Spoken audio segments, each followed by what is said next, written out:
Carl and Liam here from Games, Brains and Head-Banging Life, GBHBL. We are getting Goosebumps with episode 13 of season 1, My Hairiest Adventure, directed by David Worry Smith.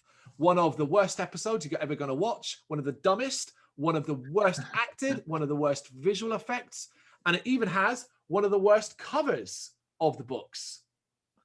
Oh, yeah. Yeah, I hated this episode. I couldn't wait for this one to end. Every minute of this felt like torture. And I quickly worked out what the twist was, because of course it is. It's nonsensical. It's stupid. It makes nothing. I did not like this episode. Yeah, I have to talk about the conclusion and how little sense it makes at the end. I think this episode is like most memorable simply for the fact that the dog in it that is featured heavily is seen in the opening credits for Goosebumps, which is like probably what makes it most memorable. But no, on the whole, it's not a very good episode. Of course. So we start immediately introduced to Larry, played by Aaron Bartque, as he's running down the street being chased by a pack of dogs. And according to his narration, this is a regular occurrence. Here's the thing. He doesn't seem bothered by it, even though he apparently has allergies and shouldn't actually be running. He eventually gets to a tree and climbs it. And all I kept thinking was, oh my God, his narration. It's awful. I don't want to slam a child actor, but this dude sucks. That's one of the biggest problems with the episodes is his narration and like just lack of believability in what he's saying. It just doesn't sound like very like he really believes what he's saying. It just feels like bad acting, pretty much. Yeah, he's got very little cadence to his voice, very little impact when he's supposed to. He just isn't very good. I'd like to meet the guy who said dogs are a man's best friend. Get away, leave me alone, dumb dogs. This isn't the first time this has happened either. Every time these mutts see me, they start chasing me like I have a pocket full of liver. It's humiliating. Hear me wheezing? It's because I have these stupid allergies. The doctor said no running. It's easy for him to say. He doesn't have a pack of slobbering hounds running after him all the time. But in the tree, the branch breaks and he falls. On the floor, the dogs don't actually do anything. They just sort of sit there. But they're chased off by Lily, Courtney Grieg, who Larry says is his best friend, and pretty cool for a girl. I was like, oh, for fuck's sake, kids. He points out, very important here, and this is how stupid and shit this episode is. For no reason, he also points out that she wears a gold coin on a chain around her neck and has 2 different colored eyes. I wonder why he might be pointing that shit out now. I wonder if it'll come up later. Oh, amazing. She helps Larry to his feet. It turns out they're in a band together alongside Jared, played by Josh Wittig, and Manny, played by Mauricio Rodas. They are fucking awful. Yeah, I'm glad in the episode they make a point of the characters even mentioning how terrible they are, because they do indeed suck. Yeah, but at least they know it. They know it. The scene of them practicing in an empty garage is very cheesy, particularly when we get a keyboard solo. But as Liam said, they know they're awful. They know they're awful. They acknowledge it. There you go.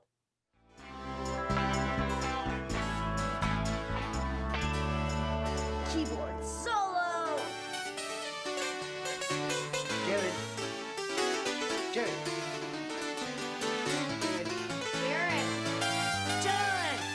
What? But in this deserted garage, Manny finds a bottle of instant tan on a shelf. And him and Jared decide to try some out. And I was just like, this is really fucking random. Like, that's so random. Yeah, they're all like, rock and roll, man. That's some fake tan.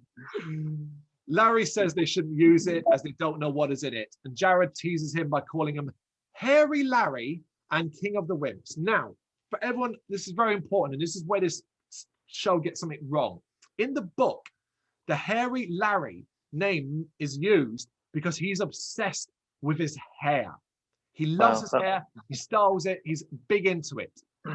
The episode drops that. That's a silly thing to drop, but that made a lot more sense. Yeah, because they just call him Hairy Larry, and you're like, but why? Yeah, he's got hair on his head. He's not hairy yet, but he's gonna be. That's the point. But you know. Lily points out though that blonde hair and a tan would make Larry look great, and he's sold. Then he's like, oh yeah, okay, cool, I'll do it. And it was here I was like, Jesus, the acting in this episode stinks. Yeah. Manny discovers that the best before in the bottle is well out of date. So Larry decides to play a prank on them and pretends it's damaging his skin to scare the others. In response to that, the others get super fucking violent in my eyes because they're like, we're going to pay you back. And they all start shaking spray cans. I was like, whoa, guys. What are you going to do with that? Going to take his eyes out. I had flashbacks to WCW and he was going to end up with NWO painting on his back. Come on, guys. We gotta practice. Back off. Back off. Back off. But before they can do anything, he has an allergic reaction and collapses. He wakes up at the doctor's and is given an injection as his parents act concerned that his allergies might be getting worse. We are never told what these allergies are, only that he shouldn't run and that he has to have a shot like every 2 weeks or so. Okay. But it made sense if they said he was allergic to dogs, and maybe that was tied into the reason why he runs away from them or something. Damn, that's good, isn't it? Yeah. Yeah. But no. Mystery allergies. Yes. That night, Larry points out to his cat that it was probably the tanning lotion, but he notices that he's not tanning at all. Then the cat freaks out and runs away. He looks at his hand to see that it's really, really hairy now. We'll say now, the hair effects, they're awful. Yeah, especially when they're like arm ones. They're clearly like sleeves. Just some sleeves. It's like super obvious. And the hair looks really synthetic and stuff. Yeah.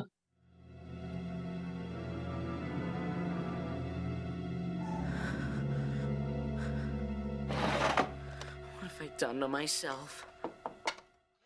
He freaks out and goes to the bathroom thinking it's the fault of the tanning solution. He uses an electric razor to shave his hand. His parents are outside the door and his father's like, look, can you give me your razor?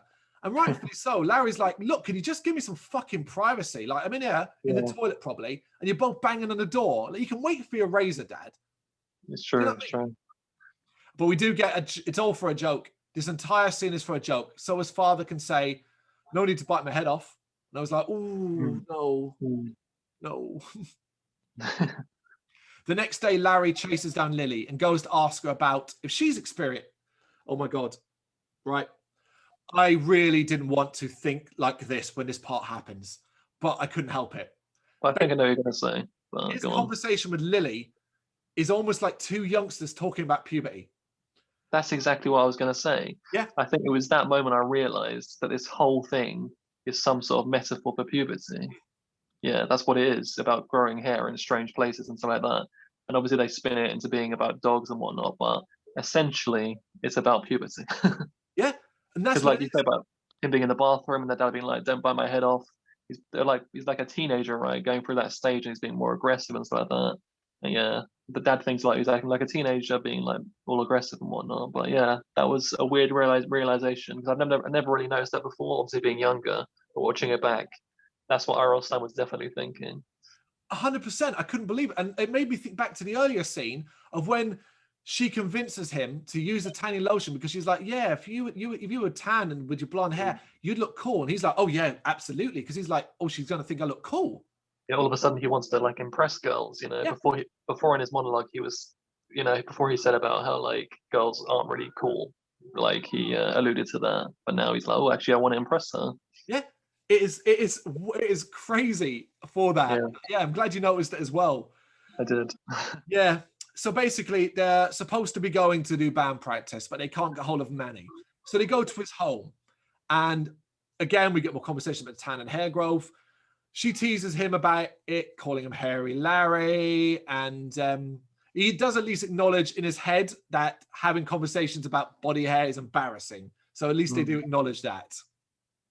They arrive at Manny's. The bell doesn't work, so they knock on the door and it swings open. And inside they find it deserted and empty. All except for Manny's room, which is still full. They go to open his closet to see if there's any clothes in there, and a man just steps out. Like, why were you inside? That's weird. Wonder if his clothes are still here. Can I help you? He says he's a realtor though, and that he's selling a house. and he tells them to leave. That's it. Yeah. Yeah. At Lily's, they discuss Manny leaving so suddenly with her parents.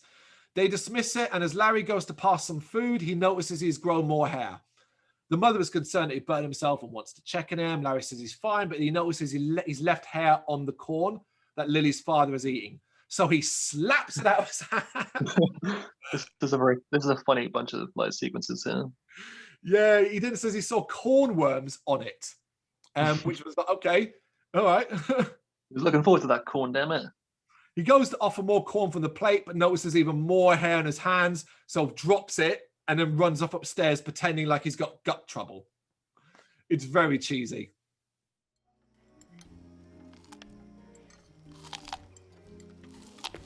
Whoa! Cornworms, deadly. Fresh piece? Yeah.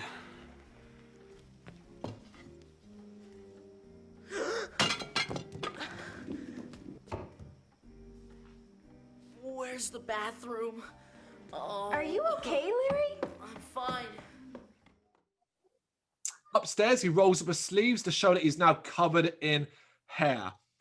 He looks for a razor but can't find one. Lily comes to check on him, so he goes out the window. His plan is he's just going to run away. What is it with people bothering this kid in the bathroom, man? He's been in there for like 30 seconds. Fuck off. It gets even sillier as well, right? Because like he's standing, what it is, he's trying to make the decision if he should jump down from the top because the load of dogs are waiting for him. And to try and distract Lily, he's like, oh, what's for dessert? And he's standing there like thinking about life or death. Shall I jump?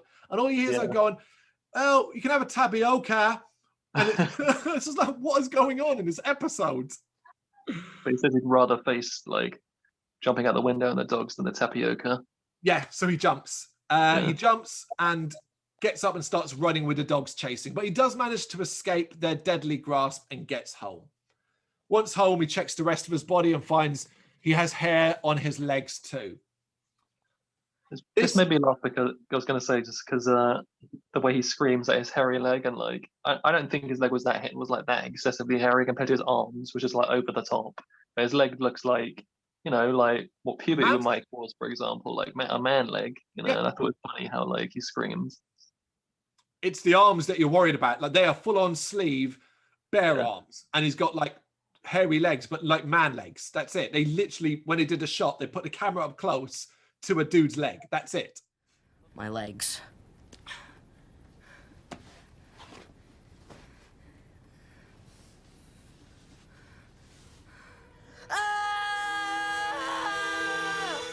Not to mention, like, obviously leg hair is a lot easier to hide. But, he could start just wearing, like, long sleeve shirts or something. These things are easy to hide if you wanted to. It obviously gets more complicated later on, but... Well, yeah, of course it does. His parents come in and he shows them. Later, the doctor has come over and given him a shot. He dismisses the tanning lotion and suggests it could be a skin disease that will just disappear. And again, you're like, what do you mean? Suspicious, man. Suspicious. Yeah, it's just weird. His parents suggest nerves. The doctor agrees stress might be related. But you actually see there's a look between the adults and the doctor that suggests otherwise. And Larry notices it as well. But he wakes up the next morning to discover he doesn't have hair anymore. Walking to band practice, feeling happy about it, a dog begins to bother him, but this one isn't chasing him. When Larry notices the dog is different and he calls it over. He then notices this dog happens to have Lily's coin around its neck and also 2 different colored eyes. So there's the callback. There you go. He thinks it's Lily, tries to call its name, but a lawnmower starts up and the dog runs away. Seeing that, he heads off to Lily's house to find her parents packing up. Her mother then says there's no one. Here's the thing. They don't do this very well. She goes, there's no one called Lily living here. And then when he's like, course there is, she then follows up by going, just forget the name, like forget about her. I'm like, which is it, Mum? She either never lived here or forget about her. That's true. Which is it? Is Lily here? You must have the wrong house. There's no one here named Lily. But Lily lives here. Listen to what I'm telling you. There is no Lily. Forget about her. Bad liars. Yes, absolutely. He's sent away by the father before they both leave in the car. Larry returns home and is rightly freaked out. They pretty much ignore what he's saying, though. Larry then accuses the doctor of hiding stuff and runs off. And as he runs, he lets his thoughts run through his head and comes to the conclusion that the instant tan is to blame. That thing again. He goes back to where he found it, but finds someone waiting for him, a man and a young child waiting for him. And apparently this was supposed to be the audition they were going to do. I don't know. Yeah. He then notices there's another dog there and thinks it's Jared. But the hair on Larry's body is back, scares the little kid, so Larry runs back home. By the time he gets home, he's grown so much hair on his face now, he looks like a bit of a wolf man. Or, if you've seen Jumanji, he looks like the kid who's turning into a monkey. Yes. But see, that's something to be more concerned about, for sure. Mom! Dad! He calls for his parents, but then we just cut to some time later, and we see his parents sitting on a couch, and they call for Larry to come in. You can hear some panting, so you should already know where this is going. They apologize for things not working out and then offer him a cookie, and we see that Larry is now a dog, who apparently we can still hear his thoughts though, but are a bit more dog-like, as he's like, I don't want a cookie, I want a steak. Hello? Get a clue? How about a steak? But Larry does explain what happened. It seems as though the doctor is some mad doctor who is working on a project that sees him turning dogs into humans, which involve those regular 2-week shots. It's like, okay, sure. Sure. Okay. That makes sense. Yeah. I suppose. He and the rest of his friends are still hanging out, but as dogs. And they see the doctor arriving. Larry freaks out, but his parents are like, no, he's not here for you. And the doctor has a baby in his arms. He says, oh, I'm done with dogs. Gives the child to the parents, and they're like, oh, how cute, how cute. And referred to the baby as Jasper, which was the name of the cat. We then cut to a shot of the baby to see it has cat's eyes. And I was just like, so fucking dumb. That's too dumb. Too dumb, it's true. Yeah. What a good little girl. Yes, you are. You're a good little girl. Welcome to your new home, Jasper. Jasper? The cat? My Jasper? Didn't like this episode at all.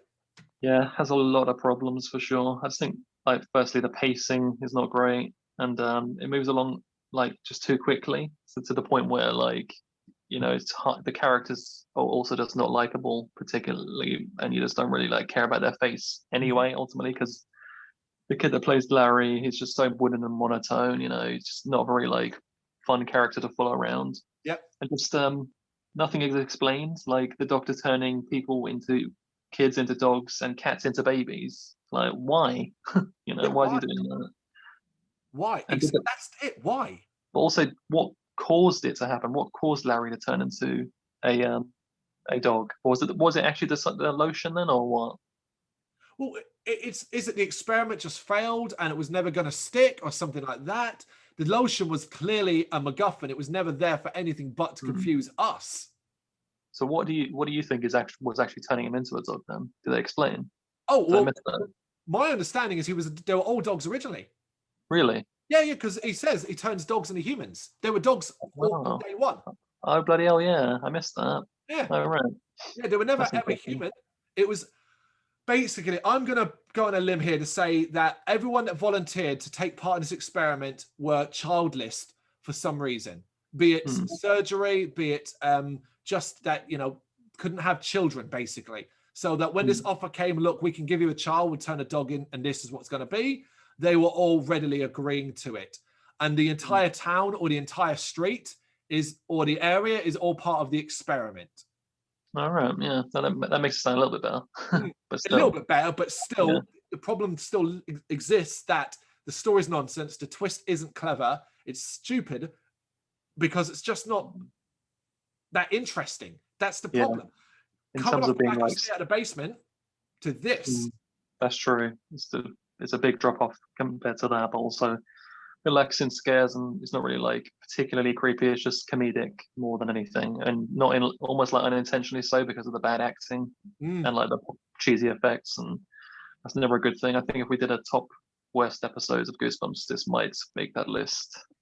Agreed. And I want to point one last thing before we wrap this up. I really hate the part. So you said at the start that there's an iconic scene in this of the dog, which is the dog from the intro credits sitting on the porch. And it's like, as the Goosebump G floats over it, eyes light up. Yeah. You get that scene in this episode. You don't have obviously the G and the lights, but Larry says, "Oh, this feels familiar." And I was like, "What are you doing? No way. What are you doing? Can't do that. What is that?" That's Stupid. just stupid. My Hairiest Adventure. Let us know your thoughts in the comments. Thank you very much for watching. You can check us out on gbhbl.com as well as on Facebook, Instagram, Twitter and Tumblr. Go to Patreon and help us out over there. That's patreon.com/gbhbl, as well as Big Cartel, where you can find some of our merchandise. We have a podcast running on SoundCloud and Apple Podcasts. And of course, if you like this video, do us a favour, hit the subscribe button and help the channel grow. Games, horror and heavy metal. What else is life for?